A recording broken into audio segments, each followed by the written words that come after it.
À l'approche des sacres qui auront lieu le 1er juillet, de nombreux fidèles de la fraternité se posent de nombreuses questions.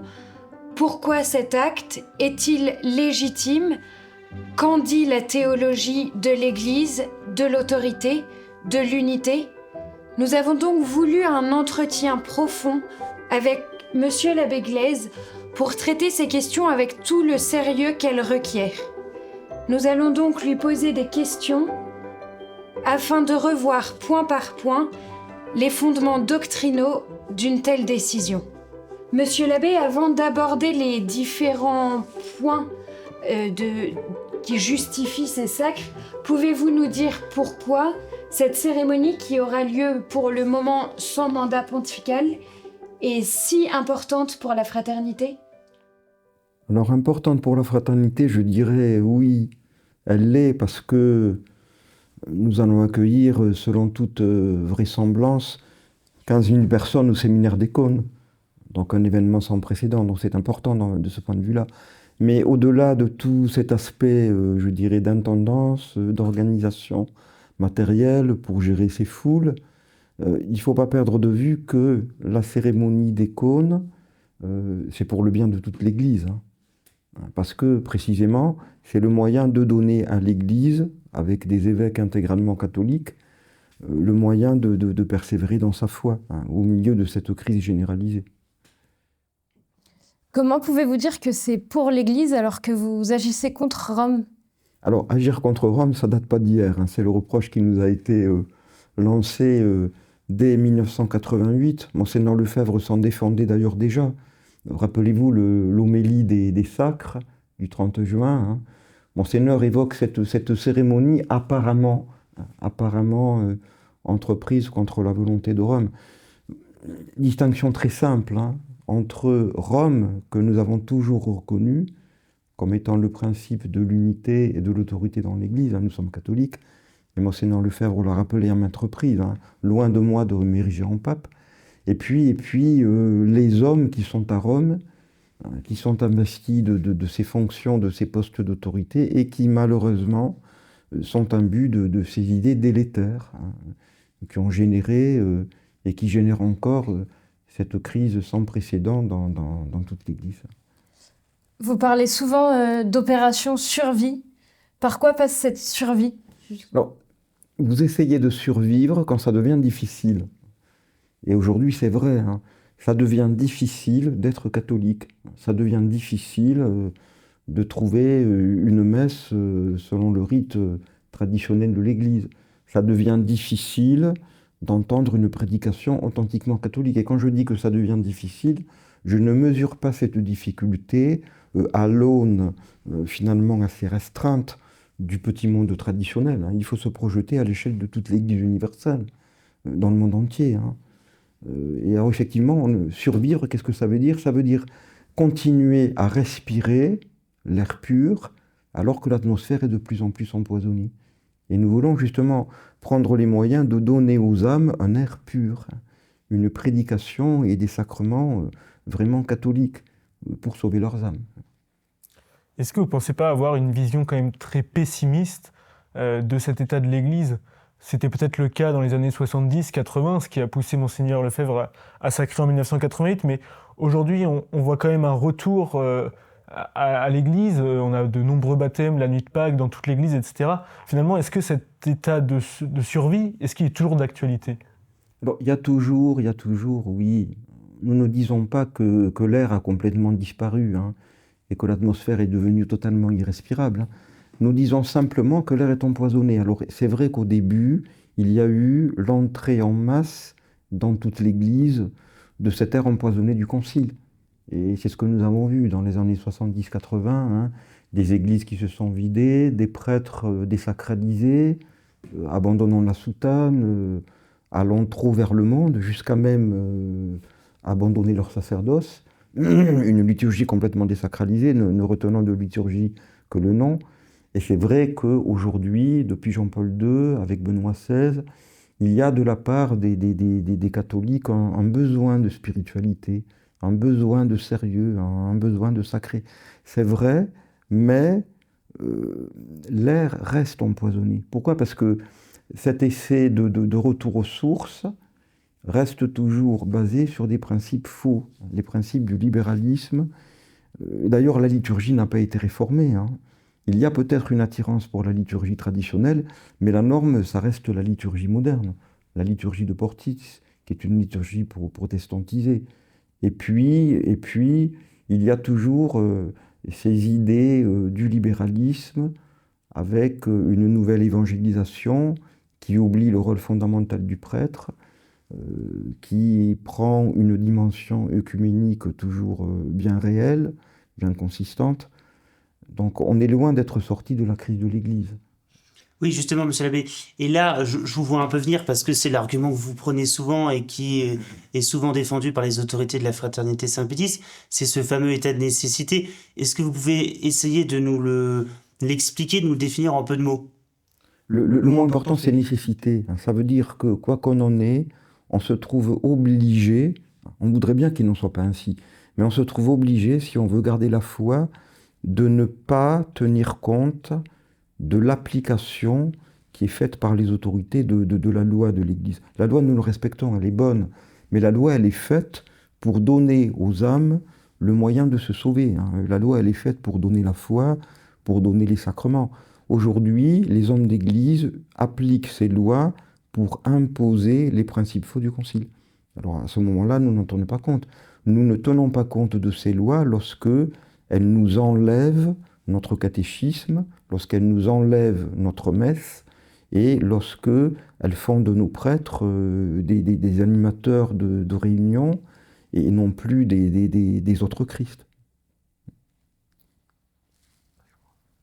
Est-ce que vous avez des limites à cet état de nécessité? Jusqu'où vous allez aller? Enfin, si on continue comme ça, finalement, vous ne reconnaissez plus le pape et vous devenez protestant. Vous accusez l'Église de se protestantiser, mais finalement, est-ce que ce ne serait pas la fraternité elle-même qui, ne reconnaissant pas le pape, se protestantise?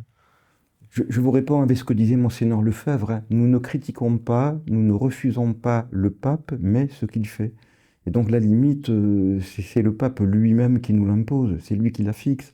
Dans la mesure où il s'éloigne de la tradition, dans la mesure où il introduit dans l'Église des principes faux, et nous résistons à une invasion. Voyez-vous, notre attitude, c'est une réaction, hein. C'est une attitude seconde, conséquente, hein, qui veut nous protéger contre cette agression injuste des erreurs du Concile. Et donc nous irons aussi loin qu'il faudra pour protéger la foi, dans les limites de la Providence. C'est vrai qu'on ne comprend pas forcément comment un état de nécessité peut en lui-même justifier le recours à ces consécrations épiscopales. On voit autour de nous notamment les communautés autrefois dites Ecclesia Dei, qui reconnaissent la hiérarchie de l'Église, qui obéissent en tout cas par principe, et qui toutefois parviennent à ne pas coopérer à l'erreur, et qui ont leurs séminaristes qui sont ordonnés prêtres, etc. Pourquoi est-ce qu'on ne pourrait pas adopter cette façon de faire? Je vous pose simplement la question. Elle m'a d'ailleurs été posée par un prêtre de la Fraternité Saint-Pierre, qui a répondu lui-même à la question. Est-ce que les promesses de 1988, dans le motu proprio Ecclesia Dei Afflecta, ont été tenues? Non, effectivement. Elles n'ont pas été tenues. Ceci dit, ils ont quand même leurs prêtres qui sont ordonnés chaque année, alors certes par des évêques du diocèse, mais ils peuvent continuer à profiter et bénéficier des sacrements. Et c'est toujours précaire. On l'a bien vu avec le motu proprio Traditionis Custodes, hein, qui donne vraiment l'intention de Rome de vouloir restreindre. Et puis, ce sont des privilèges. Et je pense que là, il y a une chose très très importante, c'est que c'est toujours donné non pas pour le bien de l'Église, mais c'est une concession, une tolérance pour ces communautés, et qui d'ailleurs le réclament à corps et à cri, et qui sont obligés de se défendre pour obtenir si peu que ce soit. De notre côté, nous voulons, et c'est l'idée du début, hein, nous voulons le bien de l'Église. Comme le disait l'abbé Pagliarani, hein, nous ne réclamons pas la possibilité de célébrer la messe dans une chapelle latérale, nous voulons le maître-autel, parce que nous voulons l'Église, le bien de l'Église. Alors, monsieur l'abbé, vous en avez parlé à l'instant justement en parlant de Vatican II, et vous avez parlé donc des erreurs qui sont souvent reprises comme étant donc la collégialité, l'écuménisme, la liturgie réformée. Mais est-ce que ces erreurs sont si importantes que cela? parce que, vous l'avez dit vous-même, d'ailleurs, l'air n'est pas complètement empoisonné. Est-ce que ces principes mauvais, on ne peut pas les mettre de côté et continuer à vivre sainement dans l'Église, ou est-ce qu'ils sont si décisifs que cela? Vous connaissez l'expression, c'est l'expression du pape François, je crois, la boussole de l'Église. C'est ça les idées du Concile. Alors une boussole, c'est ce qui vous montre le chemin, hein. C'est quelque chose de très concret. Ce ne sont pas des textes qui sont restés dans les actes du Concile, lettres mortes. Ce sont des textes qui ont entraîné des réformes très concrètes, qui ont modifié la vie des catholiques, qui ont modifié la façon de prier, la façon de vivre des prêtres. Et on le voit de plus en plus. On est vraiment dans une église œcuméniste, hein. Quelle est la part la plus importante, ou du moins l'une des parts les plus importantes de l'activité du pape? Ce sont ces réunions œcuméniques. On l'a vu avec le jubilé œcuménique, encore les félicitations que le pape a adressées à la nouvelle, puisqu'il s'agit d'une femme, archevêque de Cantorbéry. Il y a toujours... Et puis l'œcuménisme est fourrié d'indifférentisme. Bon, ce ne sont pas des idées pures, ce sont des idées qui atterrissent de manière très concrète dans notre vie et qui accomplissent ce qu'on a appelé à très juste titre une protestantisation. Est-ce qu'il y a pour nous, fidèles, des signes concrets de cet état de nécessité? Je vous donnerai un seul exemple. Prenez la déclaration Fiducia Supplicans. Vous savez, ce document du dicaster pour la doctrine de la foi qui autorise la bénédiction non sacramentelle des couples en situation irrégulière. Comment expliquerez-vous à vos enfants, vous les amenez à la messe le dimanche et puis ils voient leur oncle qui vit en concubinage, leur tante divorcée remariée, et puis ils les voient s'approcher de la Sainte Table et recevoir la communion. Comment allez-vous leur expliquer que le divorce, le concubinage sont des choses immorales et que normalement on ne devrait pas communier? Comment allez-vous leur expliquer cela? Et ça nous oblige justement à réagir pour protester, défendre notre foi, et d'où le recours à un épiscopat catholique qui n'autorisera pas ce genre de choses, et qui ira jusqu'à dire qu'il faut refuser la communion à ce genre de personnes. Juste simplement une objection à laquelle on est facilement confronté, c'est celle du dogme de l'indéfectibilité de l'Église. Et alors, ou bien vous refusez ce dogme de l'indéfectibilité de l'Église, ou bien vous considérez que c'est vous qui permettez à l'Église de demeurer indéfectible. Est-ce que vous pourriez simplement nous définir rapidement ce que c'est que ce dogme et la manière dont vous vous situez par rapport à lui? Alors, la question est très intéressante parce que derrière votre question, il y a l'idée que l'on se fait de l'Église. Et très souvent, lorsque j'entends ce reproche, il est bien connu, ce n'est pas nous qui sauvons l'Église, c'est l'Église qui nous sauve. Tout se passe comme si dans la tête de celui qui posait cette objection, l'Église, ce n'était pas nous, c'était autre chose que nous. Mais en réalité, l'Église, c'est nous. Alors pas nous les traditionalistes, les fidèles de la fraternité seulement. L'Église, c'est nous, c'est les membres de l'Église, les fidèles baptisés, depuis le pape jusque même au dernier bébé qui vient de recevoir le baptême. Et l'Église, elle est indéfectible à travers nous, à travers ce que nous faisons justement pour conserver la foi, garder les sacrements, à travers l'action des hommes, du pape, des évêques, et aussi à travers l'action des simples fidèles. Donc l'Église ne sera pas indéfectible parce que nous resterons les bras croisés devant Vatican II et en acceptant sans coup férir toutes ces mesures qui nous interdisent la vraie messe, les vrais sacrements et le vrai catéchisme. L'indéfectibilité de l'Église passe par nous. Et alors, loin de mettre en cause cette infectibilité, et loin de nous prendre pour l'Église, nous accomplissons chacun à notre place, avec les grâces d'État que Dieu nous envoie, le rôle que Dieu attend de nous. Monsieur l'abbé, tout à l'heure, vous invoquiez le recours à l'état de nécessité pour justifier les consécrations épiscopales du 1er juillet. Mais est-ce que l'état de nécessité justifie tout? Par exemple, il y a des lois comme ne pas tuer un innocent, on ne peut pas la contourner. Est-ce qu'il n'y a pas une limite? Est-ce qu'il n'y a pas des lois qu'on ne saurait outrepasser? Oui, en effet, on voit bien, et d'ailleurs vous le dites, c'est l'expérience la plus obvie. On ne peut pas tuer un innocent, donc l'euthanasie, donc l'avortement. Et là, il n'y a pas d'exception possible, hein. Pas même si la personne est dans des souffrances intolérables, on peut pas la tuer. Mais il faut bien comprendre une chose, c'est que ces lois-là ne peuvent pas être outrepassées précisément parce que ce sont des lois qui ont été portées immédiatement par Dieu lui-même.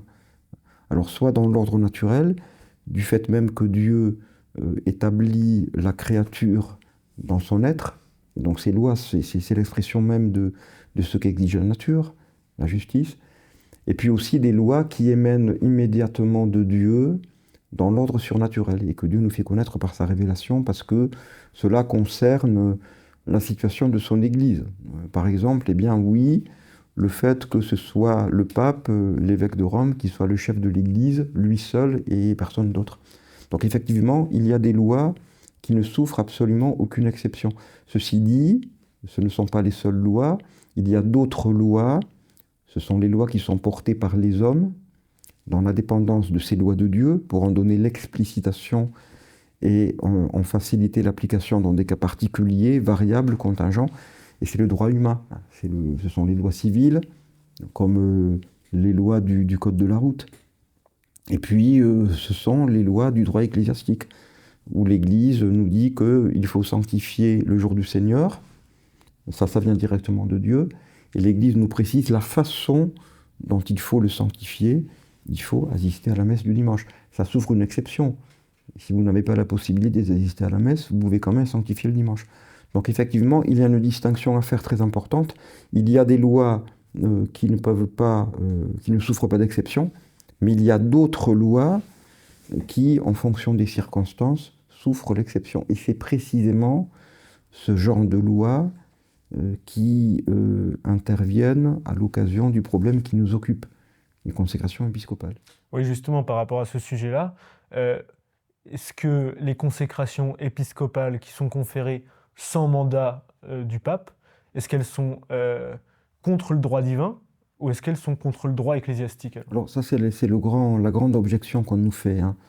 Il y a deux types d'objections, hein. Soit on nie l'état de nécessité, en disant ça ne vous autorise pas à recourir à ces mesures d'exception, soit alors on l'admet, mais on nous dit cet état de nécessité ne vous donne pas la possibilité morale de faire ce que vous allez faire, parce que ce que vous allez faire, c'est contre le droit divin. Alors, la réponse, elle est très simple, parce que la réponse, vous avez dans tous les traités de droit canonique, hein. Le fait que le pape se soit réservé les consécrations épiscopales, c'est-à-dire le pouvoir de consacrer d'autres évêques, c'est une mesure qui est récente, qui date du XIIe siècle. On ne peut pas prouver que ce serait une mesure qui remonterait à l'époque des apôtres et que par conséquent, elle serait l'expression d'un droit divin. On voit très bien dans l'histoire de l'Église qu'à un moment donné, le pape s'est réservé cela. Pourquoi ? Parce qu'il y avait des abus, hein, et les évêques consacraient un peu trop à leur guise, et ça entraînait des conséquences néfastes. Bon, pour établir l'ordre, le pape s'est réservé, mais c'est une mesure de droit ecclésiastique. Et on peut très bien rencontrer des situations, alors qui sont rares, qui sont exceptionnelles, mais où, pour le bien de l'Église, on se verra dans la nécessité de consacrer des évêques sans le mandat pontifical, contre la volonté explicite du pape.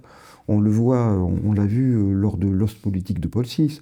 Vous avez des évêques dans les pays de l'Est qui ont consacré en cachette des évêques catholiques, alors qu'ils savaient très bien que Paul VI y était opposé, pour des raisons politiques que l'on sait.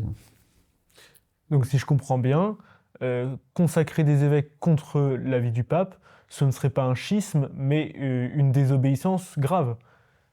Quelle est la différence entre les deux ? Est-ce que c'est bien ça ? Alors ce serait un schisme si l'on consacrait un évêque en lui donnant non seulement le pouvoir de faire les ordinations et d'administrer la confirmation, c'est-à-dire de donner les sacrements, mais aussi en lui donnant une juridiction, un pouvoir d'autorité. Là, ce serait schisme. Pourquoi ? Parce que seul le pape, et cela est un droit divin, peut donner le pouvoir de juridiction, peut établir un évêque à la tête d'une partie de l'Église, dans un poste d'autorité, de gouvernement. Seul le pape peut le faire. Et faire cela à la place du pape et contre le gré du pape, c'est une usurpation qui va contre le droit divin. Et donc c'est un schisme. Mais donner le pouvoir d'ordre, sans donner le pouvoir de juridiction, ce n'est pas un schisme. Ce serait éventuellement, et c'est la plupart du temps, l'histoire de l'Église l'atteste, une désobéissance, parce qu'il faut la permission du pape pour le faire, mais il peut se rencontrer certaines circonstances où ce ne serait même pas une désobéissance, parce que ces circonstances réclament des évêques catholiques, et le pape ne peut pas le refuser. Et s'il le refuse, il abuse de son pouvoir, il agit véritablement comme un tyran. Pourquoi ? Parce qu'il le refuse pour des raisons qui ne sont pas légitimes. Et c'est malheureusement ce que nous voyons aujourd'hui. On nous refuse des évêques pleinement catholiques, c'est-à-dire des évêques opposés aux erreurs du Concile, précisément parce que ceux qui nous le refusent, le pape, sont attachés à ces erreurs qui vont à l'encontre du bien commun de l'Église. Donc vous pensez que les sacres du 1er juillet, vraiment, ne sont pas intrinsèquement mauvais? Non, ils ne le sont pas. Ils ne le sont pas. Normalement, faire ce que nous faisons, ce serait une désobéissance en matière grave. Mais vu les circonstances, ça ne l'est pas. Et cela fait partie de ce que Monseigneur appelait l'opération survie. Normalement, le pape ne peut pas, il ne doit pas même nous refuser cela. Il a le devoir grave de donner aux âmes les moyens de se sanctifier, de se sauver. Et parmi ces moyens, il y a l'épiscopat pleinement catholique. Alors, qu'est-ce qui ferait véritablement schisme dans une consécration épiscopale ? Bien précisément, ce qui fait schisme, c'est de donner le pouvoir de juridiction, que seul le pape peut donner. C'est une usurpation. C'est, en quelque sorte, faire acte d'autorité à la place de l'autorité. Acte d'autorité suprême à la place de l'autorité suprême. C'est ce qu'ont fait les évêques orthodoxes en 1054, qui sont toujours si schématiques, parce qu'ils ne reconnaissent toujours pas le primat de suprême juridiction de l'évêque de Rome. Et le pape les accueille à bras ouverts. Mais monsieur l'abbé, comment pouvez-vous dire que les sacres du 1er juillet prochain ne donneront pas de juridiction aux évêques, alors que depuis maintenant des années, la fraternité agit comme si véritablement elle avait juridiction? Comment? Par exemple en prêchant, en reconnaissant par exemple aussi des mariages comme étant nuls, je pense à la commission Saint-Charles-Borromée, donc plusieurs choses qui nous montrent que la fraternité agit comme si elle avait véritablement juridiction sur les âmes. Alors vous l'avez dit, c'est intéressant, la fraternité agit comme si, effectivement, vu de l'extérieur c'est bien ça, elle agit comme si elle avait un pouvoir de juridiction, mais elle ne l'a pas, et elle se défend de l'avoir. Et il ne faut pas oublier que la fraternité agit ainsi au titre du droit qui prévoit ce que l'on appelle une juridiction de suppléance. Qu'est-ce que c'est ? C'est un aspect de l'état de nécessité. Lorsque les âmes sont démunies et ont besoin que quelqu'un fasse acte d'autorité pour leur propre bénéfice, vous l'avez dit, c'est l'exemple que vous donnez, déclarer la nullité d'un mariage, et puis d'une manière qui respecte vraiment les règles de l'Église. Lorsque les âmes ont ce besoin, elles peuvent s'adresser et demander un acte isolé d'autorité. Donc ça veut dire que nous exerçons des actes au cas par cas d'autorité, effectivement, à la demande des âmes. Ce n'est pas le pape qui nous a donné un pouvoir que nous n'avons pas, ce n'est pas un pouvoir que nous nous serions arrogés. Nous répondons, comme le prévoit le droit, à la demande des âmes, et en quelque sorte, ce sont ces âmes qui nous donnent, entre guillemets, la juridiction, c'est-à-dire qui nous autorisent à poser ces actes de juridiction à leur bénéfice. Mais ce n'est pas en accomplissant des dizaines, des centaines ou des milliers d'actes de juridiction particuliers pour venir au secours de ces âmes que nous aurons un pouvoir de juridiction. Le pouvoir descend en haut, et il ne peut descendre que du souverain pontife. Ici, nous avons affaire à quelque chose de tout à fait particulier. Ce sont des mesures d'exception prévues par le droit. Elles se multiplient en raison des circonstances, mais ça ne change rien à l'affaire. Ce sont des mesures d'exception.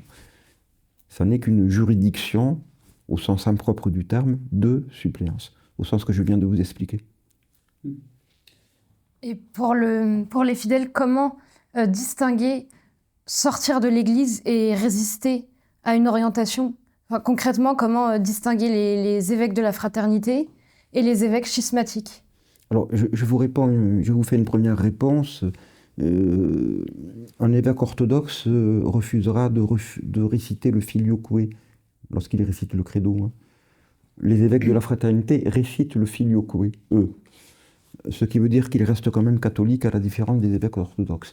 C'est une première différence au niveau de la profession de foi. Disons plus fondamentalement, c'est que les évêques de la fraternité reconnaissent le principe même de l'autorité du souverain pontife, l'évêque de Rome. Un évêque orthodoxe ne reconnaît pas l'évêque de Rome comme étant le chef de l'Église. Il le refuse. Alors il y a des démarches œcuménisme qui peuvent donner le change, mais il ne faut pas être dupe. La fraternité, les évêques de la fraternité, nous avons toujours reconnu le pape pour ce qu'il est, et encore une fois, comme disait Monseigneur Lefebvre, nous refusons non pas le pape, ce qu'il est, nous le reconnaissons pour ce qu'il est, mais ce qu'il fait. Et donc nous ne sortons pas de l'Église, parce que sortir de l'Église, ça veut dire abandonner la foi catholique, ça veut dire refuser de reconnaître le gouvernement divinement institué, celui du pape, ou alors refuser les vrais sacrements. Nous ne refusons aucune de ces trois choses. Au contraire, nous protestons contre les mesures délétères et les principes faux du Concile qui tendent à faire disparaître ou à corrompre ces trois choses-là. L'Église dans son gouvernement, dans sa profession de foi et dans son culte. Bon. Loin de sortir de l'Église, nous y restons et nous résistons à ce qui tend à détruire l'Église. Monseigneur Lefebvre l'a dit, je ne veux pas qu'au moment où je comparaîtrai devant le bon Dieu, je m'entende reprocher d'avoir contribué à détruire l'Église avec les autres. Et à ce propos, Monsieur l'abbé, vous écriviez dans plusieurs de vos articles dans le Courrier de Rome que l'unité de l'Église, elle repose véritablement sur la foi et non sur l'obéissance en premier. Est-ce que vous pourriez réexpliquer le lien véritablement qu'il y a entre foi et obéissance ? Il ne faut pas oublier une chose, c'est que dans une société naturelle, temporelle, comme la République française, vous avez l'obéissance et puis c'est tout. Il y a une autorité et vous avez des gens qui obéissent par l'intermédiaire des lois. L'Église est beaucoup plus que cela. L'Église est une société surnaturelle et elle est d'abord fondée sur la foi, c'est-à-dire l'adhésion de l'intelligence aux vérités que Dieu nous révèle. Et l'autorité dans l'Église est d'abord établie par Dieu pour cela, pour nous communiquer ces vérités, afin que notre intelligence puisse leur donner toute son adhésion. Et l'obéissance dans l'Église n'a de sens que dans la dépendance de la foi. Toutes les lois de l'Église sont là pour nous permettre de protéger notre foi, de la professer et d'en tirer dans notre vie toutes les conséquences qui doivent en découler. Cette unité de l'Église qui repose donc d'abord sur la foi, comme vous l'avez dit, elle est donc surnaturelle, mais pourtant elle est bien visible. Elle est visible, oui, mais elle est visible à travers ce que l'on appelle la profession de foi. La profession de foi, qu'est-ce que c'est ? C'est ce que nous faisons lorsque nous récitons notre credo, et c'est précisément le même credo. Et nous sommes unis dans notre foi, en particulier, parce que nous chantons dans le credo le même filioque, ce que les orthodoxes ne chantent pas. Et ce que malheureusement le pape Léon XIV a omis de chanter pour pouvoir chanter le credo avec eux, alors qu'ils ne sont pas catholiques, dans le cadre d'une réunion œcuménique. Où est l'unité de l'Église à ce niveau-là ?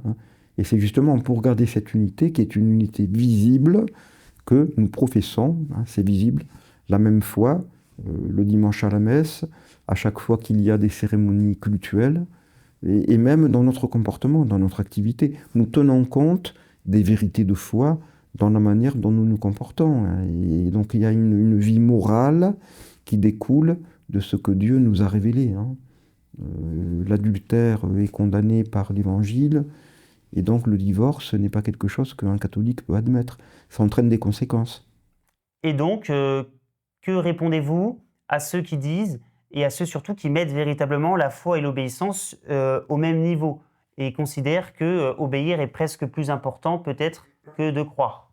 Mais simplement, ça veut dire qu'ils n'ont pas compris la nature surnaturelle de l'Église. Et à force, justement, je dirais c'est un petit peu le drame de ces générations de catholiques, un peu avant le Concile et après, à force de vouloir mettre l'accent sur le rôle du pape dans l'Église, on oublie ce qu'est le pape. Il y a une perte d'esprit surnaturel. On ne voit plus le pape comme étant le vicaire du Christ, d'abord chargé de nous prêcher la parole du Christ, et puis on le voit comme un chef d'État, un homme chargé de faire appliquer des lois, de gouverner, et ça ne va pas au-delà de ce que l'on peut trouver chez un président de la République française. C'est une espèce de désacralisation, de désurnaturalisation de l'Église. à force d'insister sur l'obéissance. Et ça donne lieu à une fausse unité qui est une unité temporelle, naturaliste, et plus surnaturelle. Pour revenir à cette question de l'unité de foi dont vous nous parliez, vous avez dit qu'elle devait s'exprimer au travers de la profession de foi qui doit être la nôtre. Mais justement, cette profession, elle nous est donnée par le pape. C'est lui le principe d'unité visible de l'Église. Oui, mais voyez, il faut toujours revenir au principe, c'est-à-dire aux vérités de départ. Certes, oui, c'est le pape qui nous donne, mais il le fait parce qu'il est le vicaire du Christ. Et par conséquent, il n'a pas le droit de changer la parole du Christ. Hein. Il nous la transmet, et c'est toujours la même parole. Il est le vicaire du Christ. Et par conséquent, si nous nous opposons, ce n'est pas au pape pris comme tel, comme le vicaire du Christ, hein, au contraire, mais nous nous appuyons justement sur toute la série de tous les papes de toute l'histoire de l'Église, qui ont été les uns après les autres comme l'écho inaltéré de cette parole du Christ, toujours transmise dans le même sens, dans la même signification, comme dit saint Vincent de Lérins. Et puis aujourd'hui, nous nous opposons non pas au vicaire du Christ, mais à un homme qui est investi de ce pouvoir du vicaire du Christ et qui malheureusement abuse de ce pouvoir pour le détourner de l'expression de la vraie foi et imposer des erreurs déjà condamnées ou des opinions théologiques déjà réprouvées. Hein. Et quelle est la bonne manière d'aimer le pape dans cette crise ? Je dirais que c'est toujours la même réponse. Hein. C'est un regard de foi toujours plus purifié, voir au-delà de la personne qui met l'Église à mal, qui nous fait souffrir, voir au-delà de cette personne la fonction, voir le vicaire du Christ et prier pour que cet homme soit fidèle à sa fonction. Parce que nous y avons tous intérêt. Hein. Il ne s'agit pas de polémiquer, ce sont des réactions trop humaines. Hein. Et Monseigneur Lefebvre était bien au-dessus de ce genre de réaction. Il voyait le bien des âmes. Et il voyait justement, il avait le souci de ramener, comme il disait, Rome à la tradition. Il espérait contre toute espérance le retour du pape aux idées traditionnelles pour le bien de l'Église et pour le bien des âmes. Et puis aussi pour le salut du pape lui-même. Nous prions pour lui, en tant qu'il est le chef de l'Église, mais en tant qu'individu pour qu'il se sauve lui aussi. Et est-ce qu'il n'y a pas quand même un danger de glisser vers le sédévacantisme ? Alors, c'est vrai que le danger, ou plutôt le risque, existe. Mais je dirais que c'est en quelque sorte un risque qui est inhérent à la situation que nous vivons. Ce n'est pas un risque que nous avons créé nous-mêmes et qui est inhérent à notre personne, à notre position. C'est un risque qui est inhérent à la position. Nous sommes bien obligés de constater tout ce que nous voyons, c'est-à-dire une papauté qui fait perdre la foi aux gens. Nous sommes obligés de réagir, mais ça ne veut pas dire pour autant qu'on considère qu'il n'y a plus de pape, qu'il n'y a plus d'autorité dans l'Église, pas du tout. Simplement, si vous voulez, c'est une conviction que nous gardons, que nous avons à l'encontre peut-être de ce que nous sommes obligés de vivre, en vivant un peu, c'est vrai, comme s'il n'y avait pas de pape, c'est vrai. Mais ça ne veut pas dire que nous reconnaissons qu'il n'y a pas de pape, hein, au contraire. Et je pense que cette affaire de prière, d'étude, pour se convaincre toujours mieux, toujours plus. Et puis surtout, une chose très importante, il ne faut pas oublier, c'est que cette situation qui peut comporter ce risque, ce n'est pas nous qui l'avons créée. C'est la Providence qui nous l'impose, c'est le bon Dieu qui permet cela, c'est le bon Dieu qui nous a placés dans cette situation, et s'il nous y a placés, tant qu'il nous y laissera, il nous donnera les grâces de tenir bon et de rester catholique en gardant la foi et la référence au siège de Pierre. Et puis je dirais aussi le bon sens. Hein. Une église sans pape, ça ne tient pas debout, ni théologiquement, ni selon la droite raison. Hein. Et là, comme disait Monseigneur Lefebvre, l'hypothèse du sédévacantisme s'engage dans une voie sans issue. L'église visible, pour être visible, a besoin d'un chef visible. Alors, Monsieur Abbé, vous avez dit tout à l'heure qu'il n'y aura pas de schisme lors des consécrations épiscopales qui seront conférées le 1er juillet prochain à Écône, parce qu'on donnera l'ordre, mais pas la juridiction. Est-ce qu'on peut en venir au point qui est probablement le plus technique ? Est-ce que vous pouvez nous expliquer ce qu'est le pouvoir d'ordre et ce qu'est le pouvoir de juridiction ? Alors, je crois que le plus simple, c'est de remonter au Christ. Hein. Vous le savez, le Christ est prêtre, prophète et roi. Voilà. Alors, et le Christ communique ses pouvoirs aux hommes pour qu'ils puissent après lui continuer dans l'Église sa propre œuvre. Alors, le pouvoir d'ordre, qu'est-ce que c'est? C'est le pouvoir du Christ qui est prêtre, c'est-à-dire c'est le pouvoir de sanctifier, de donner aux âmes la grâce à travers les sacrements. Donc, c'est le pouvoir de donner les sacrements. Et c'est un pouvoir qui est acquis moyennant un rite, une consécration. Il équivaut au caractère sacerdotal chez celui qui le reçoit, et c'est un pouvoir qui ne peut pas être perdu, il est inadmissible, et c'est un pouvoir qui est donné à travers le rite par Dieu lui-même, directement. Celui qui ordonne, le consécrateur, étant simplement l'instrument de Dieu. Voilà. Le pouvoir de juridiction, c'est le pouvoir du Christ roi, et aussi prophète. C'est le pouvoir du Christ qui nous enseigne et qui nous gouverne pour nous permettre d'obtenir le salut de notre âme et pour nous préparer à recevoir les sacrements. Et alors là, ce pouvoir, il est communiqué aux hommes par l'intermédiaire de ce qu'on appelle la juridiction. C'est un pouvoir qui est donné par un homme, par le pape, par le moyen de ce qu'on appelle une mission canonique. C'est un acte de la volonté du pape qui donne l'autorité à un prêtre pour qu'il ait autorité sur un diocèse, qu'il soit évêque au titre de cette autorité. C'est un pouvoir qui peut être perdu. Le pape peut retirer la juridiction, de même qu'il peut la donner. Et donc, c'est le pouvoir de gouverner, de diriger les âmes vers la fin de la société par des lois.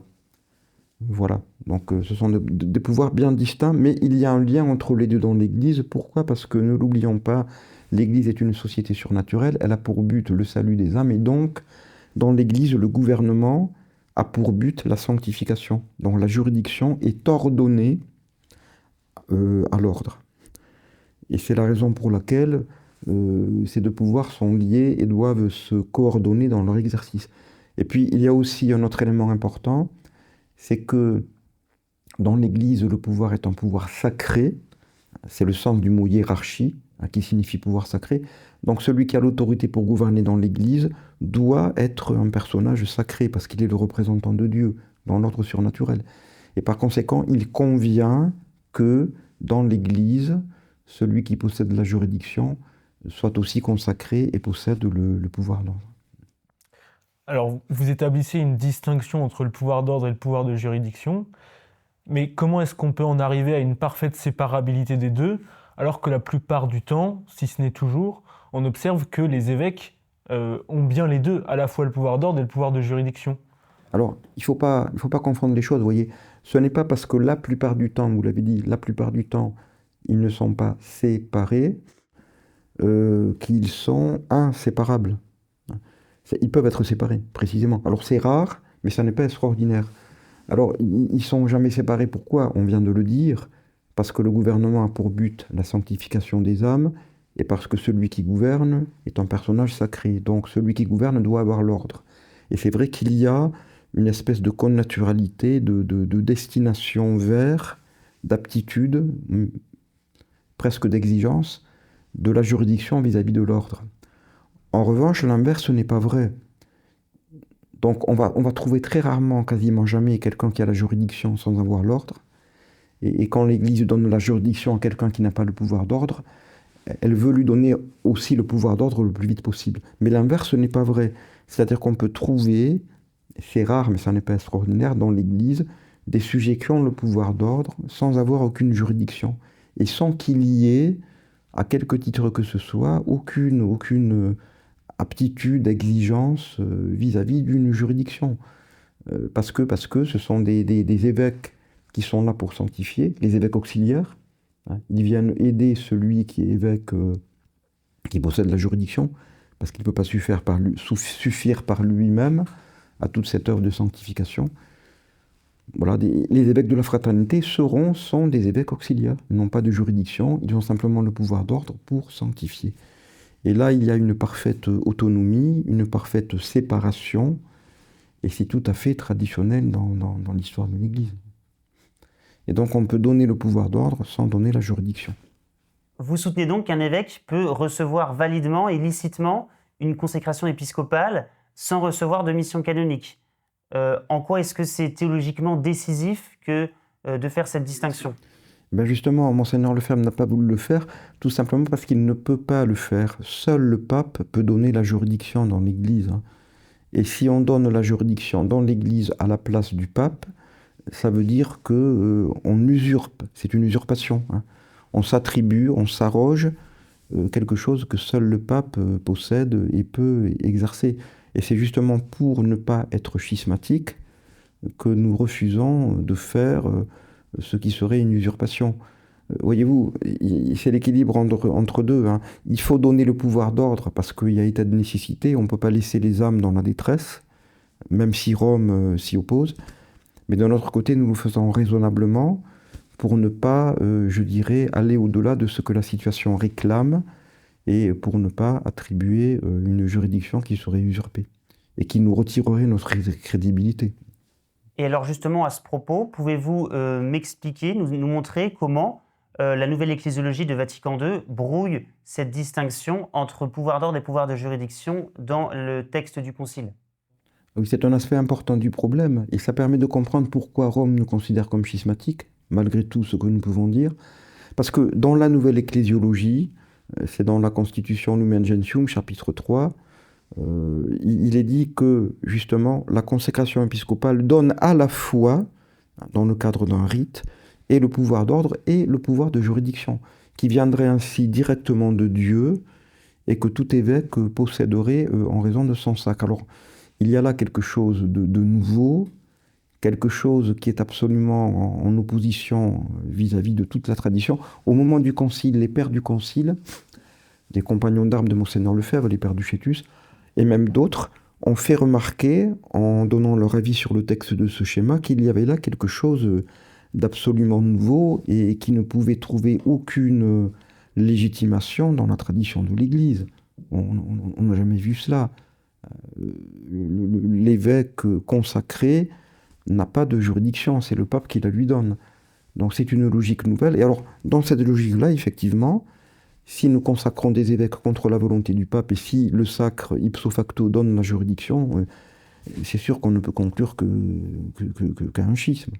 Mais on ne peut conclure à un schisme qu'en partant de ces présupposés faux de la nouvelle ecclésiologie du Vatican II. Et d'ailleurs, monsieur l'abbé, l'autorité croissante des laïcs dans la curie romaine ne révèle-t-elle pas indirectement la justesse de cette distinction ? Oui, et puis en même temps, ça met les autorités conciliaires en contradiction avec elles-mêmes, parce qu'effectivement, on le voit bien, ils donnent des postes d'autorité de juridiction à des femmes, c'est-à-dire à des fidèles de l'Église qui, par définition, ne peuvent pas recevoir le pouvoir d'ordre. Donc ça prouve bien qu'il y a une distinction entre les deux. Parce que s'ils étaient logiques avec eux-mêmes, ils devraient considérer que la juridiction vient d'une consécration et il faudrait consacrer ces personnes qui ne peuvent pas l'être.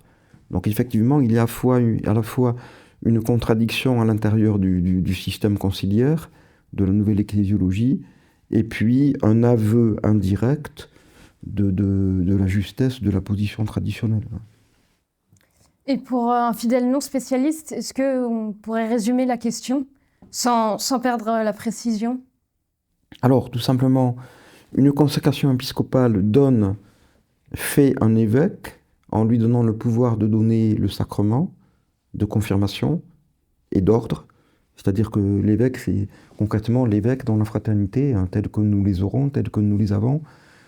Ce sont des évêques qui font le tour du monde pour donner la confirmation et faire les ordinations. Et puis ils n'ont pas de juridiction. Et la juridiction, c'est le pape qui la donne, et nous ne la donnons pas parce que, précisément, nous ne sommes pas le pape. Monsieur l'abbé, peut-on passer aux objections ? Ah, volontiers. Que reprochez-vous, au fond, à la position du cardinal Sarah ? Alors le cardinal Sarah, qui est un homme de bonne volonté, et puis on voit, il réagit jusqu'à un certain point. Il a eu des paroles assez fortes, oui. Mais il se contente d'un appel unilatéral à l'obéissance. Et puis c'est répétitif, il n'y a pas vraiment d'argument. C'est vous allez désobéir, c'est grave, obéissez, parce que sinon vous allez faire une rupture dans l'Église. On a l'impression que l'unité de foi n'existe plus, et qu'elle n'est plus là pour justement justifier une action qui apparemment irait contre l'obéissance, mais qui en réalité irait tout à fait dans le sens de la juste et véritable obéissance, qui n'a de raison d'être dans l'Église que pour, encore une fois, préserver la foi. Une autre objection qui est tenue par la fraternité Saint-Pierre, qui s'appuie sur saint Thomas, est de dire que l'évêque est comme un prince dans l'ordre ecclésiastique. Est-ce qu'il faut comprendre par là que l'évêque se définit avant tout par son pouvoir de juridiction ? Alors, il faut situer, quand on cite saint Thomas, il faut faire très attention à situer la citation dans son contexte et à voir de quoi il parle très précisément. Saint Thomas a très peu parlé, il en parle dans le Contra Gentes, mais il parle sinon très peu de l'évêque du point de vue de la juridiction. Parce que pour lui, la juridiction, c'est du droit canonique et il ne s'en occupe pas, ce n'est pas matière théologique. Donc saint Thomas parle principalement de l'évêque dans le cadre des sacrements, dans le cadre du pouvoir d'ordre. Alors effectivement, il dit que c'est un prince, il dit que c'est un roi, oui, mais il est dans l'ordre du culte. C'est ce que nous voyons à travers une messe pontificale. Vous avez un trône, vous avez un roi qui est assisté par des serviteurs et qui fait acte d'autorité, mais dans l'ordre du culte, par analogie. Pourquoi ? Parce qu'il leur donne les prêtres, il leur donne le pouvoir de consacrer le corps du Christ. Effectivement, oui, mais là, si vous voulez, on joue sur les mots. Prince, roi, si vous voulez, régence, si vous voulez, mais c'est de manière totalement métaphorique et impropre. C'est par analogie dans l'ordre du culte.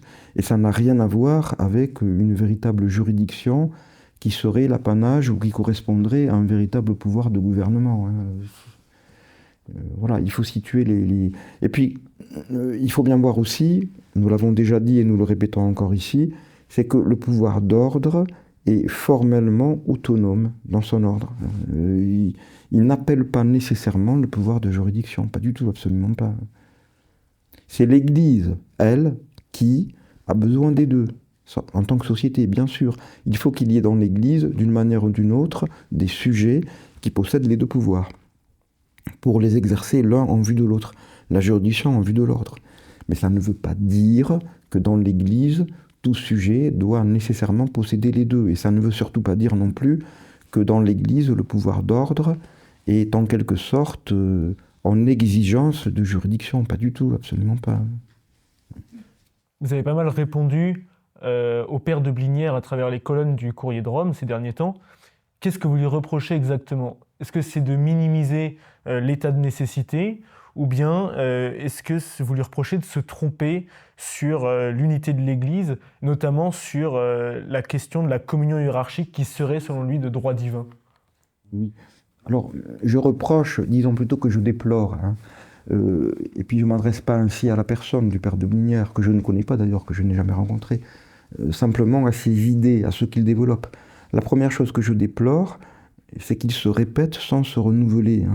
Il reprend les arguments du père de Blinière, qui sont les arguments de 1988, il les répète, il les ressasse, jusque ad nauseam, et il ne répond pas aux arguments que nous avons déjà opposés et que nous renouvelons pour essayer de préciser toujours mieux la problématique. Donc il ne nous répond pas, il se répète, d'une part. D'autre part, quels sont ses arguments ? Il a tendance, et de plus en plus au fil du temps, à minimiser l'état de nécessité, et on le voit. Alors c'est une minimisation qui se déploie de manière indirecte, et qui prend la forme d'un reproche adressé à la fraternité, vous exagérez. Quand on voit ça, on ne peut pas s'empêcher de penser à la réflexion que Monseigneur Lefebvre faisait à propos de Don Gérard, lorsque celui-ci, après les sacres, prenait le mauvais chemin que vous savez. Monseigneur disait, il ne voit plus la gravité des erreurs. Parce que c'est ça, l'état de nécessité se mesure à la gravité des erreurs. Alors on minimise. Il y a des erreurs, il y a effectivement des choses qui ne vont pas dans l'Église, mais ça n'est pas grave au point que, on voit très bien, ils n'ont rien dit de fiducia supplicans, ou très peu, ou pas assez. On voit qu'il y a vraiment une faiblesse caractérisée dans la réaction vis-à-vis des erreurs, et de plus en plus. Et puis, donc minimisation de l'état de nécessité, et puis le fameux argument du droit divin, c'est-à-dire que l'exigence du mandat pontifical pour consacrer les évêques de la part du pape serait une exigence de droit divin. Mais là, non, c'est pas vrai. Tous les auteurs canonistes le disent, le droit, de par le droit est-il dit, le pape se réserve la consécration des évêques, mais c'est une réserve qui date du XIe siècle. Le père Capello, dans son traité bien connu, le montre, le prouve. Hein. Et pourquoi? Parce qu'il y avait des abus, donc le pape s'est réservé la chose. Mais c'est du droit ecclésiastique. Et vous ne trouvez pas dans les sources de la Révélation une mention explicite de cette exigence que seuls Saint Pierre et ses successeurs pourront consacrer d'autres évêques. Non, pas du tout, absolument pas. Il faudrait le prouver, vous voyez, avant de l'affirmer. Alors c'est affirmé, justement, pour dire que nous ne pouvons pas faire ce que nous allons faire, et que par conséquent ce sera nécessairement schismatique, ou alors intrinsèquement mauvais contre le droit divin. Ils le disent, mais ils ne le prouvent pas. Et c'est pas vrai. Hein. Il a là une mesure de droit ecclésiastique qui donc souffre l'exception en raison de circonstances. Les évêques des pays de l'Est l'ont fait au moment de la persécution communiste, en dépit de l'opposition de Paul VI, qui était halluciné par son hoste politique. Et puis, bon, c'est un argument qu'on va nous reprocher parce qu'on va dire que c'est un plaidoyer pro domo, mais quand même, c'est un argument de bon sens qui devrait quand même parler à la conscience des catholiques. Monseigneur Lefebvre n'était pas un fou, hein. C'était un homme d'église, un grand évêque. Il avait la confiance de Pie XII, il avait été en Afrique, il connaissait sa théologie. Hein. Moi, je peux en témoigner parce que j'ai été responsable des archives au séminaire des Cônes. Il faut voir la quantité de papier qu'il a noirci de sa fine écriture, à l'étude de saint Thomas, des pères, des encycliques des papes. Il connaissait le droit canon. Donc je ne pense pas qu'il ait agi de manière totalement inconsidérée. Il savait ce qu'il faisait. Et d'ailleurs, il l'a dit et il s'en est expliqué en citant des études de canonistes au moment dans le sermon des sacres. Bon, je veux dire, non, c'est un mauvais procès. Hein. Et alors, une autre objection qu'on pourrait vous poser, monsieur l'abbé, c'est que la liturgie même du sacre semble montrer justement le lien profond qu'il y a entre le pouvoir d'ordre et le pouvoir de juridiction dans l'épiscopat. Je pense par exemple à l'anneau épiscopal, mais aussi surtout à la crosse et à l'intronisation qui a lieu à la fin de la liturgie, qui montre bien qu'il y a comme un lien intrinsèque, profond, fondamental, et comme quelque chose qui est d'ordre d'une nécessité entre la consacration épiscopale et le pouvoir de juridiction. C'est très beau d'ailleurs. D'ailleurs, on le verra à la cérémonie. Hein. À la fin, justement, vous venez de le dire. Là. Donc l'évêque est accompagné, donc il fend la foule. Hein. Il part avec la crosse, là, accompagné. Et il prend possession du troupeau, effectivement. Ça pourrait donner l'impression que la consécration... Alors, il y a une différence à faire. Hein. Et cette différence, vous la voyez à travers un exemple semblable, quoique pas exactement identique. Regardez le sacre des rois de France. Là aussi, vous avez la même chose. Bon, c'est entendu, le sacre des rois de France n'est pas un sacrement, c'est autre chose, hein. Le roi n'est pas un évêque, mais vous avez la même chose. Vous avez la remise des insignes du pouvoir, la couronne, le roi est couronné, vous avez la remise du sceptre, mais le roi est déjà roi. Et en France, il est dès la mort du roi précédent. Le roi est mort, vive le roi, avant même qu'il soit sacré. Et puis, vous voyez, autre exemple aussi intéressant, lorsque le pape, autrefois, recevait la tiare, c'était le couronnement le pape, pardon. Hein. Lorsque le pape recevait la tiare, il était déjà pape. Hein. Donc, qu'est-ce que ça veut dire? Ça veut dire que vous avez une simultanéité entre la consécration épiscopale et la remise d'un signe qui correspond à quelque chose d'autre et qui est le pouvoir de juridiction. Mais cette simultanéité, cette synchronisation, ne veut pas dire que c'est la consécration épiscopale qui est la cause et la source de ce pouvoir de juridiction. C'est la liturgie qui a fait les choses ainsi, et cela s'explique aisément. Pourquoi? Parce que, ordinairement, la plupart du temps, le plus souvent, l'évêque consacré avait déjà la juridiction. Il l'avait reçue au préalable. Et la liturgie exprimait cela. Bon, voilà. Et alors, la liturgie reste ce qu'elle est, même dans le cas rare, quoique pas extraordinaire, où l'évêque consacré ne reçoit pas de juridiction. Et ce qu'importe finalement, voyez-vous, c'est pas tellement tout ce détail de la liturgie, c'est la forme. Pour autant que l'épiscopat soit un sacrement, ce qui est disputé, mais il y a une forme et il y a une matière. Et dans l'expression même de la forme, vous n'avez aucune mention du pouvoir de juridiction. Alors qu'on le sait, la forme du rite désigne ce qui est causé par le rite. Et là, ce qui est désigné, c'est le pouvoir d'ordre, et nullement le pouvoir de juridiction. Et à l'inverse de toutes ces objections, les prises de parole de personnalités extérieures à la fraternité comme Monseigneur Strickland ou Monseigneur Schneider confirment-elles la position et l'analyse de la fraternité ? Je dirais qu'elle confirme surtout la doctrine traditionnelle de l'Église, hein, tout simplement. Hein. Parce qu'il n'y a pas d'analyse de la fraternité. Il y a simplement la fidélité de la fraternité à la doctrine de l'Église. Et voilà, c'est heureux et réjouissant de le voir, deux évêques qui réfléchissent, qui évoluent, qui sont lucides, honnêtes et droits, et qui tirent les conclusions. Ce qui est impressionnant, voyez-vous, chez Monseigneur Schneider, c'est que c'est quelqu'un qui évolue considérablement. Hein. Il prend conscience des choses, il va dans le même sens, toujours plus, toujours mieux. Enfin, il se mouille. Hein. Il est courageux parce qu'il prend parti pour nous, il nous défend. Mais ce qu'il faut bien voir, et on revient ici à l'idée du début, n'est-ce pas, hein, les sacres pour la fraternité, non. Il se mouille et il défend, mais il se mouille pour l'Église et il défend l'Église à travers la fraternité. Effectivement, c'est très bénéfique, oui. Ces soutiens extérieurs changent-ils quelque chose à la nature des arguments ou simplement à la visibilité ?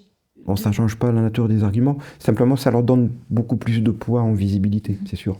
On voit bien que c'est pas nous qui disons cela dans le cadre de ce qui serait un plaidoyer pro-domo, mais effectivement c'est constaté de façon objective par des gens qui ne sont pas de notre fraternité et qui n'ont pas spécialement d'intérêt à le faire. Donc effectivement, c'est un surcroît de crédibilité.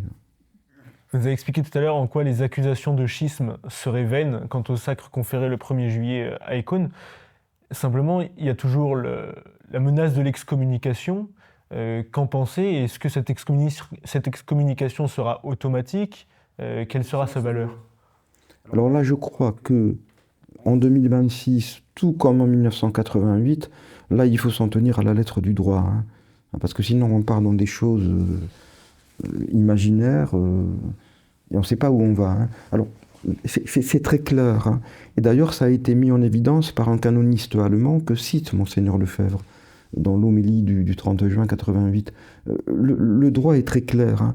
Il est dit que celui qui agit à l'encontre de la loi ecclésiastique, de la loi tout court, poussé par la nécessité grave, et est excusé de tout délit. Donc, pas de délit, pas de peine.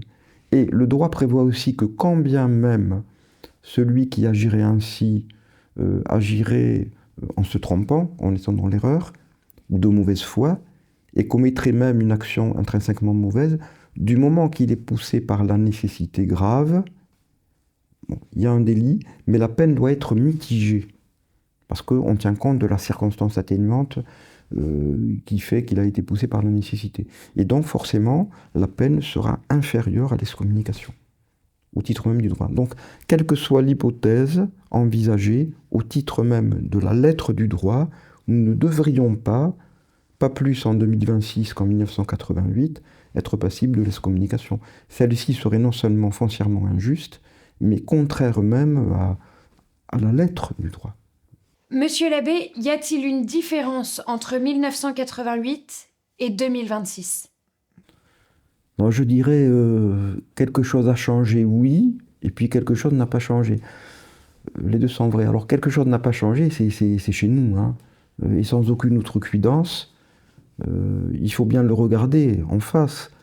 Et je pense que c'est très important parce que c'est impressionnant et c'est quelque chose qui peut servir d'argument. C'est que précisément, nous n'avons pas changé. On aurait pu s'attendre, parce que c'est d'ailleurs en règle générale ce qui se passe à chaque fois qu'il y a le genre d'initiative véritablement schismatique, en rupture de banc avec l'Église, vous avez affaire à un émiettement. Hein. La société éclate en même temps qu'elle rompt avec la véritable Église. On a pu le voir chez les orthodoxes. Hein. C'est un émiettement d'églises autocéphales à n'en plus finir. On le voit dans le protestantisme. Bon, bref, la fraternité est restée droite comme un nu et unie comme un seul homme dans sa triple unité de culte, de profession de foi et de gouvernement. Hein. Alors bien sûr, il y a toujours les histoires humaines de l'histoire de l'Église, mais là c'est toujours telle ou telle défection isolée de tel ou tel prêtre. mais la société en elle-même a gardé son unité, et j'insisterai là-dessus, l'unité de sa foi catholique, sans dévier dans des exagérations, dans des durcissements, sans tomber dans le sédévacantisme, voilà, donc, et puis avec un rajeunissement, avec des jeunes prêtres tous les ans qui sont ordonnés, et un équilibre interne de la société à tous les niveaux, même du point de vue humain naturel. Voilà. Et puis, du côté de la Rome actuelle, ça je pense qu'il faut le dire aussi, hein, effectivement ça a changé parce qu'il y a eu une aggravation de la crise, c'est certain. Notamment avec le pape François, mais déjà avec Jean-Paul II, Benoît XVI, aggravation de la crise, avec une intensification de l'œcuménisme qui engendre une mentalité de plus en plus indifférentiste. Si vous interrogez aujourd'hui un catholique homme de la rue, n'est-ce pas, il va vous dire, parce qu'il le croit, parce que c'est une conviction unanime, qu'on peut se sauver dans toutes les religions. Hein. Enfin, il le croit. Hein. Et c'est dit, il le croit parce que c'est dit. Donc il y a une aggravation de la crise à tous les niveaux. Donc là, effectivement, oui, il y a eu un changement du côté de la Rome actuelle, et c'est ça qui justifie, à plus forte raison, notre initiative. Et est-ce qu'on peut dire que le principe de 1988 reste le même en 2026, à savoir la volonté de transmettre un pouvoir d'ordre sans le pouvoir de juridiction ? Oui, c'est toujours le même principe. Et je dirais que ça nous crédibilise d'autant plus, parce que vous voyez, cette aggravation de la crise ne nous induit pas en tentation, toujours pas, de nous substituer aux autorités en place. Nous restons à notre place, nous voulons le salut des âmes, nous en prenons les moyens, et justement parce que la crise s'aggrave, nous ne voyons pas à vue humaine une espérance fondée d'un retour à la tradition des autorités conciliaires, donc il faut prendre les moyens de continuer, mais autant que, pas plus que. Et vous pensez que l'argument médiatique du schisme des cônes occulte un petit peu l'argument théologique ? Sans aucun doute, mais comme toujours. Rappelez-vous la cérémonie des sacres, pendant le sermon, Monseigneur s'interrompt, et il fait une allusion aux journalistes, il dit les médias ne nous aideront pas en ce sens. Mais ça, c'est le rôle des médias, hein.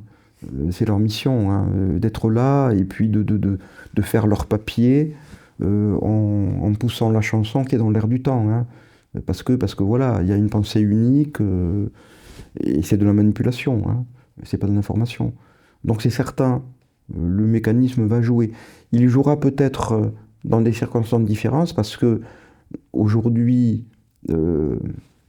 grâce ou à cause de l'Internet, à côté des médias officiels, nous avons quantité de médias autonomes, parallèles, mais ça ne fait qu'accentuer la foire au magistère. Hein. Donc c'est la confusion. Hein.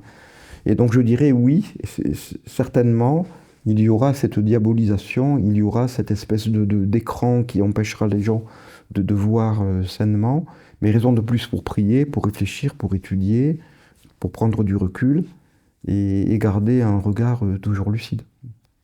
Monsieur l'abbé, que doit retenir en premier un fidèle de la fraternité à l'approche du 1er juillet ? Je dirais qu'il faut surtout retenir que s'il n'y avait pas eu les sacres du 30 juin 1988, très probablement, j'aurais pas eu de fidèles de la fraternité parce qu'il n'aurait pas eu de fraternité. Enfin, je m'entends, il n'aurait plus eu de fraternité telle qu'elle est maintenant, telle qu'elle est demeurée, fidèle à elle-même. Et il n'y aurait pas eu non plus de communauté ecclésiadéi. Hein. Et c'est dire toute l'importance de cet acte fondateur de Monseigneur Lefebvre, qui nous a donné les moyens de tenir durant la durée de la crise. Donc finalement, les sacres de 2026, c'est une continuité, c'est une répétition, et qui est possible justement grâce à cette initiative première de Monseigneur Lefebvre. Ça veut dire tout simplement que nous continuons à œuvrer pour le salut des âmes, en toute sécurité, par la grâce de Dieu.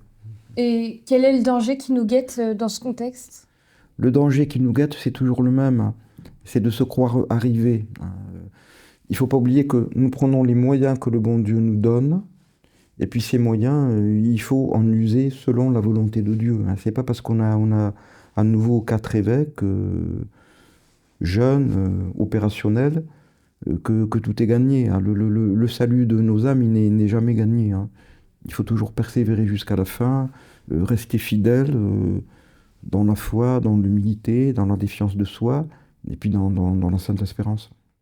Et donc, dans une pareille situation, monsieur l'abbé, quel acte de foi concret, à votre avis, doit poser chaque fidèle qui veut véritablement rester catholique? Je crois qu'il faut vraiment croire à l'indéfectibilité de l'Église. On en a parlé tout à l'heure, hein. Et il faut croire à cette indéfectibilité en ayant bien saisi de quoi il s'agit, hein. L'Église est indéfectible, mais l'Église, c'est nous. C'est nous, encore une fois, c'est pas nous les traditionalistes, c'est pas nous les fidèles de la fraternité, c'est tout le monde, hein. C'est tous les baptisés. Et l'Église est indéfectible parce que chacun à sa place correspond aux grâces que Dieu lui donne pour faire son salut et contribuer au salut des autres. C'est ça l'Église. Le pape à sa place, et les évêques à leur place, et chaque fidèle à sa place. Et l'Église n'est pas, si vous voulez, une entité séparée de nous, hein. Vous voyez, c'est une objection qui nous a été faite, mais quand on y réfléchit un peu, elle est vide de sens. Et elle trahit d'ailleurs ses origines, hein. C'est l'Église qui nous sauve, et ce n'est pas nous qui sauvons l'Église. Mais il y a là une dichotomie absolument artificielle, et je dirais même antithéologique, hein, entre l'Église et nous. Mais nous sommes l'Église. L'Église, c'est nous. L'Église, c'est les papes, c'est les évêques, c'est les fidèles. On nous a quand même assez dit avec Vatican II que l'Église, c'était le peuple de Dieu, hein. Bon, alors, justement, l'Église est indéfectible parce que nous œuvrons, nous contribuons à notre niveau, avec les grâces que Dieu nous fait, à cette persévérance. Et c'est ça qu'il faut vraiment ne pas oublier et croire au secours de Dieu, qui ne pourra jamais nous manquer. Vous venez de mettre en lumière l'acte de volonté qu'il faut poser, mais quant à l'acte de l'intelligence, quelle est la distinction fondamentale qu'il faut avoir comprise? Je crois qu'il faut bien comprendre que l'Église est une société d'ordre surnaturel. Elle est le corps mystique de Jésus-Christ. Ce n'est pas une société comme les autres. Et son unité repose sur le don de la grâce de Dieu. C'est d'abord le don de la foi. Et l'unité de l'Église, fondamentalement, c'est l'unité de la profession de sa foi. La foi est le commencement du salut. Et dans la dépendance de cela et au service de cela, il y a cette unité de gouvernement. Et le gouvernement de l'Église, encore une fois, n'a de sens que s'il est là pour maintenir cette profession de foi. Et la gravité de leur présence, c'est de disjoindre les deux. Et enfin, pour conclure, monsieur l'abbé, vous avez maintenant 30 secondes pour nous convaincre du bien fondé des sacres de 2026. Ah, c'est la gloire de Dieu, le salut des âmes, mais le supérieur général l'a dit et répété, après Monseigneur Lefebvre, et c'est ça qui nous anime, hein. Je dirais que c'est apostolique, et c'est missionnaire, et c'est charitable. Alors, au terme de cet entretien, un point ressort très clairement, c'est que la question des sacres ne peut être lue seulement sous l'angle disciplinaire ou médiatique, mais au contraire, elle nécessite et engage une juste compréhension et une bonne connaissance de ce que doit être la doctrine de l'Église sur l'unité, sur l'autorité, mais aussi, et peut-être surtout, elle nécessite une bonne connaissance de ce que doit être une juste et véritable obéissance au pape. Alors merci, monsieur l'abbé, pour vos éclairages et vos réponses.